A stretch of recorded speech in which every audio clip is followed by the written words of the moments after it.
Hey everyone, welcome to the Self-Woven Podcast, a way of living your uniqueness. We are your hosts, Danita and Bree. Call me on my cell phone. It's midnight. Call me on my cell phone.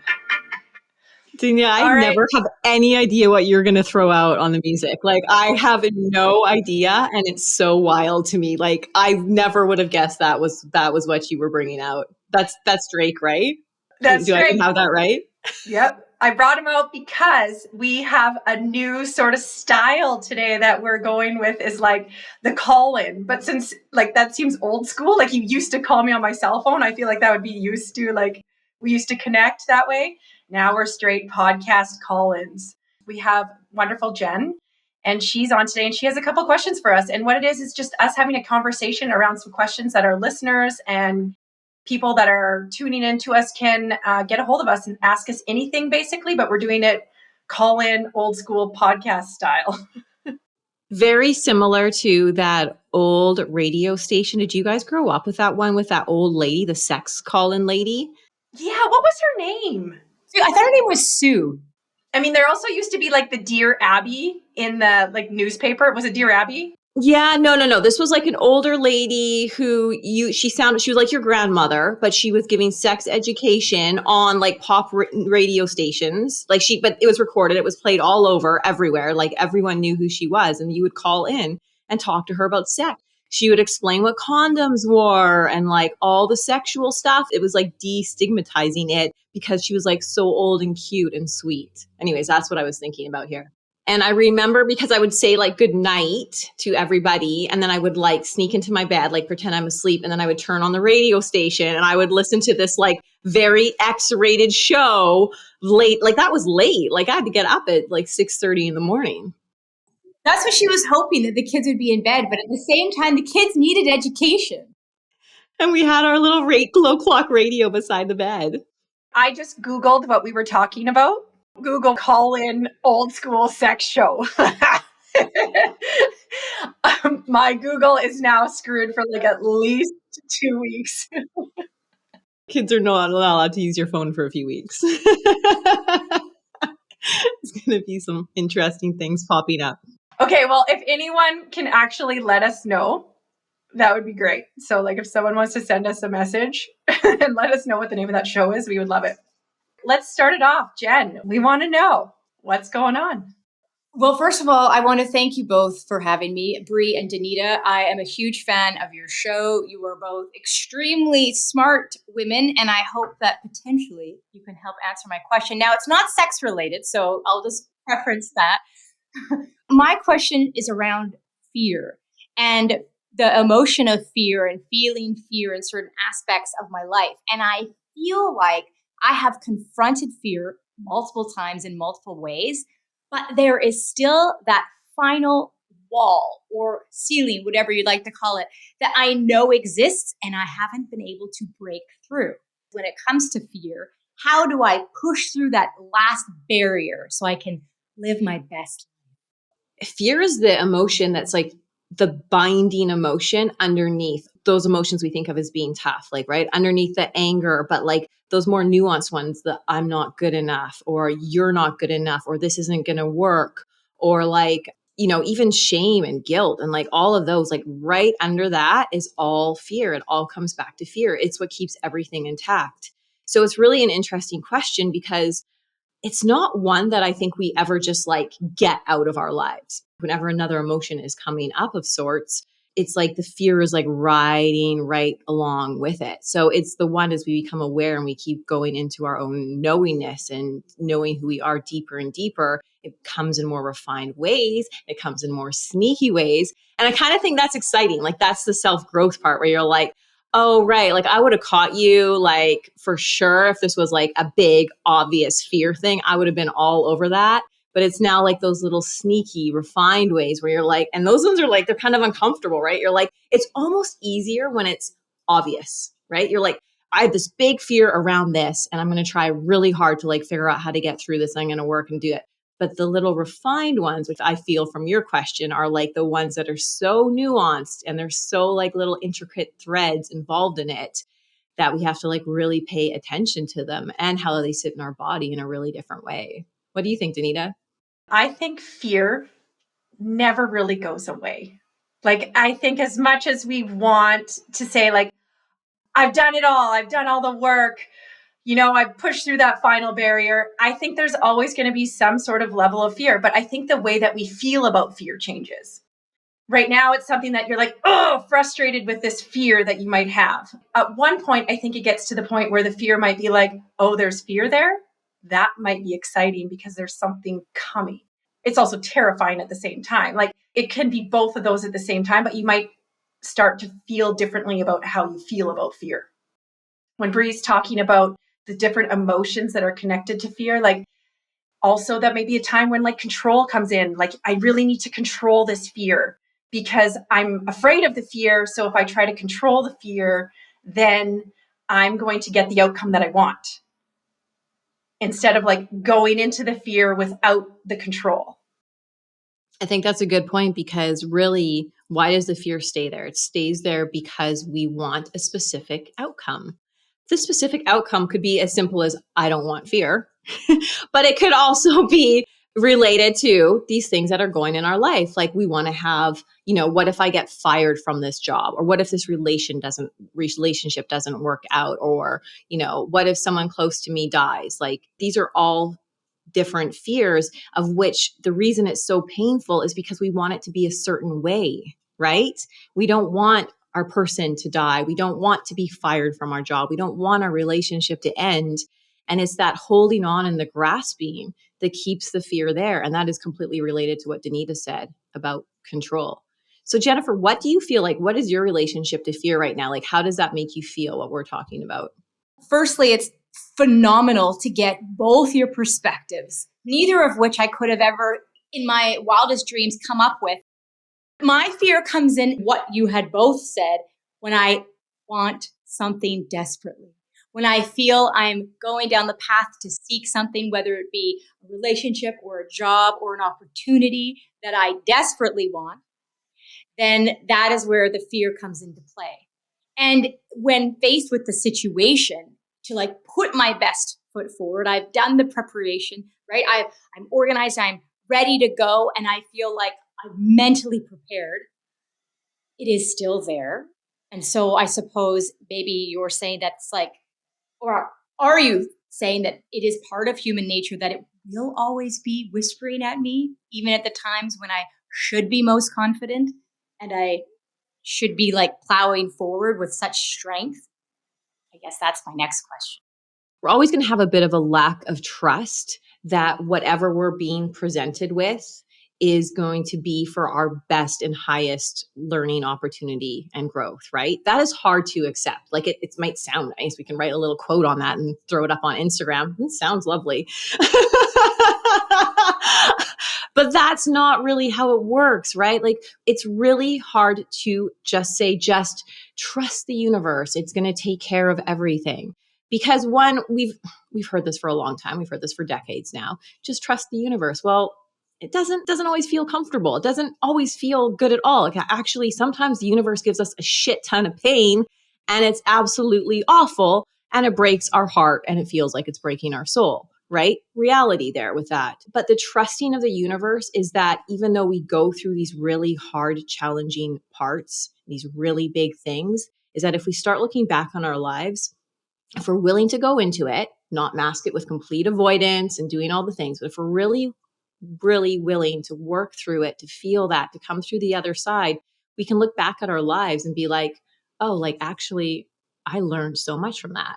When that boyfriend broke up with me and broke my heart, I actually started doing this in my life. I did this. I took that on. When I got fired from this job, I did all of this and this came out of it, right? Like, we can look back and realize that we've actually been growing and doing so much and becoming so much more aware of ourselves. And especially as we get older, you look back and you're like, whoa, like, confidence starts to come because we know we are actually trusting, whether we realize it or not, that we've actually gotten through a lot of things and we've become better people that are more self-aware because of it. When you talk about like you're prepared, you're mentally prepared, and you're going in and you're probably giving some sort of presentation, whatever it is for work or for a job opportunity, there is an attachment to the outcome. You want it. That's what it is. You're not going in hoping you don't get it. You want it for a reason. There is the fear that you're not going to get it. It's not going to happen. When you can try and detach from that outcome of like, well, it will present itself and come through. I don't want to say if it's meant to, if that's where it's going, then that level of fear can shift and change into something of like, I'm putting my best foot forward. I'm doing as much as I can. And that's all it can basically be.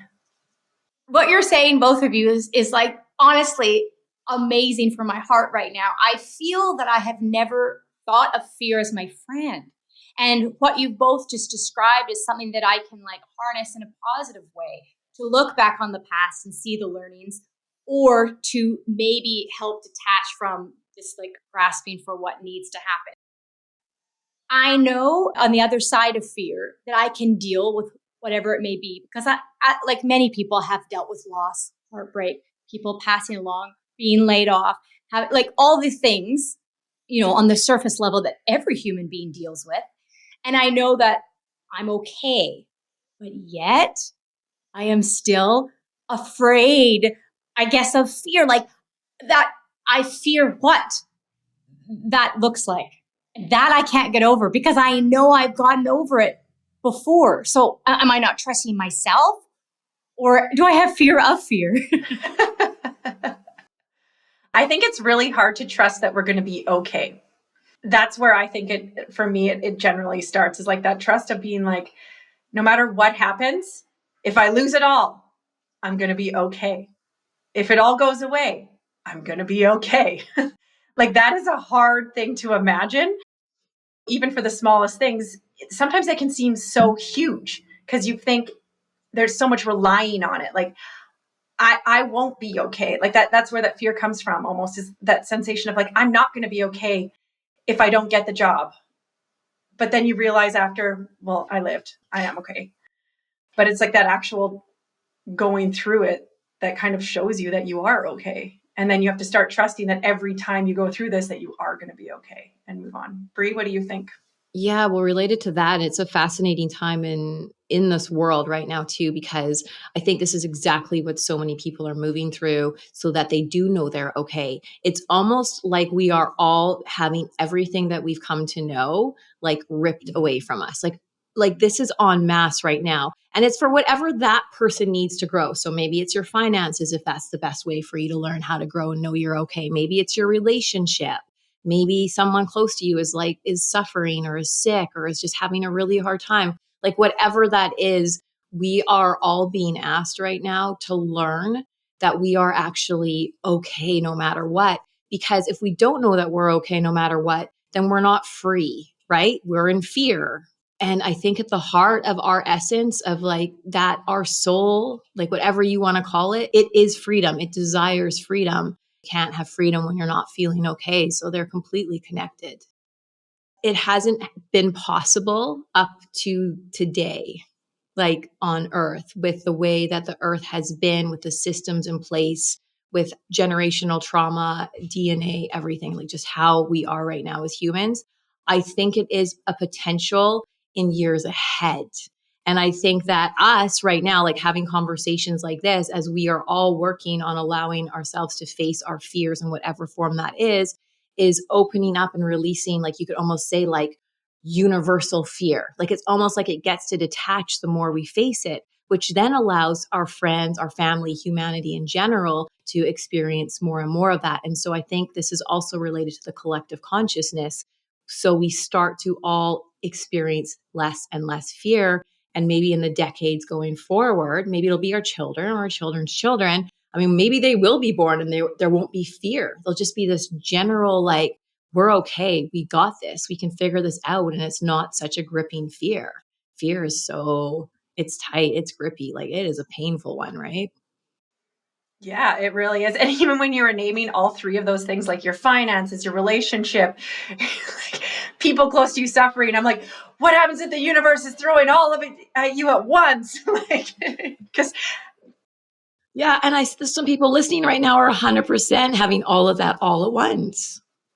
that's what I think. That's what I'm witnessing around, is that the majority of the population is going through a lot of really heavy stuff. Yeah, they really are. The earth is going through a lot of really heavy stuff right now. And that's because when something is leaving, it's because it was something we identified with, right? It's a pattern. So the earth is holding patterns, and those same things we're holding inside of us. If it's something we know as us, like fear often feels comfortable. It's what we know, and we like that safety. We've talked about that before. Well, we know it. So when it goes away, it's going to hurt. It's like a piece of us is going. So of course we're going to want to kind of keep it a little bit. We'll just tuck a little bit here for later. Well, you're like, what? I have to trust? I'm not allowed to fear. I get to trust. Like sometimes trust can be uncomfortable. The sensation of trust when it's brand new and you're like, okay, I'm going to trust in this. That is uncomfortable. That is like so uncomfortable when you look outside. Like you can trust yourself to trust others. To me, that's really intense. Yeah, well, we've all been let down. And especially if we grew up and maybe our parents didn't fully see us, right? Or they just didn't fully acknowledge us. Maybe they were abusive. Maybe there was a lot more other stuff going on than just that. But like if we weren't really held and seen for who we really are, it's hard to cultivate that trust in ourselves that we're okay. So if we didn't learn that we are okay growing up, we now have to figure this out as adults. And this is most of us, right? And figuring it out isn't just a quick process. It's something that takes a long time. It's ongoing. We talk about it. Like we said from the beginning, it doesn't really stop. Maybe Bree sees it in the future differently, that at some point it's going to change.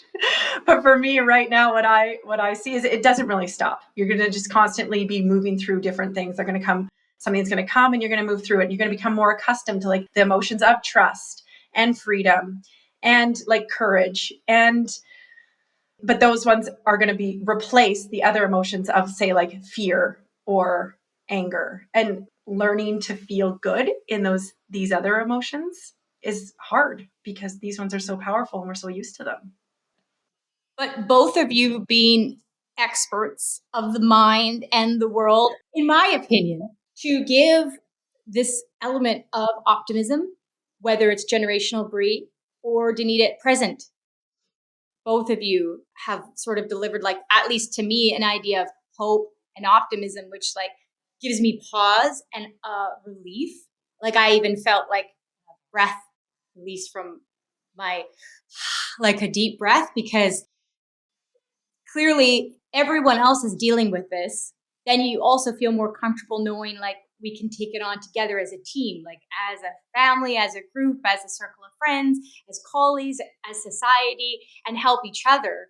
And then it's like, oh, I'm not in this by myself, which is kind of, I was selfishly coming into it like, I feel this, I. And then you've both helped me realize that it's more of a we situation. And then you feel stronger. That's why we want to do this podcast and why it feels important. People having these conversations to just connect. Like when we say, hey, how's it going? What if we were actually honest and like, hey, yeah, I'm okay, but I'm also feeling some fear around this. And the other person could be like, yeah, I know I have some fears too. Like that actually reminds me of this other thing that I'm feeling with. And we can start to normalize these things and stop pretending that they're not there. We're all just trying to pretend that we've got it and we're so strong and we've got it all figured out. And actually, really, we're just all going through the same things. We're all just a bunch of Debbie Downers on the insides, like walking around with smiles on our faces. Being honest too, like this is the other thing. Have you ever met somebody and they're like so down and sad? And so then you're like, oh yeah, I'm okay, but really you're doing great. Like also being honest, actually, I'm doing really amazing. I'm sorry you're not feeling so well. Like just honest though, really. It's just about having real conversations with people rather than it being so superficial all the time and pretending like everything's fine. We love the fine. A friend of mine I've known for 20 years, He is like exceptionally talented and amazing in the industry that we're both in. And I expressed a fear how I was feeling that wasn't feeling good. And his response was like the most shocking to me. He was so honest and so vulnerable and so in the moment. And he was like, I feel this all the time. He's like, I felt this in my career, XYZ. I'm like, you felt this? Like, you? Like, you're like a mentor of mine. He's like, absolutely. And like, to speak to your point, it's like, wow, I would hope that everyone could just be honest like that, because then you're like, okay. I mean, it's really nice to feel that we have the same like emotions, even if we're at clearly different levels in life or our careers. It's like, oh, we both feel that way. I can talk to multimillionaires and they're feeling the same thing. Like this isn't related. Has nothing to do with your financial status or your job status or your relationship status. Like these are being human. This is what being human is. And I think we need to come back to that. Also, to your point, knowing that you might share your fears with somebody and they might be like, oh my God. So, no expected reactions from anybody either. Let's just keep it real.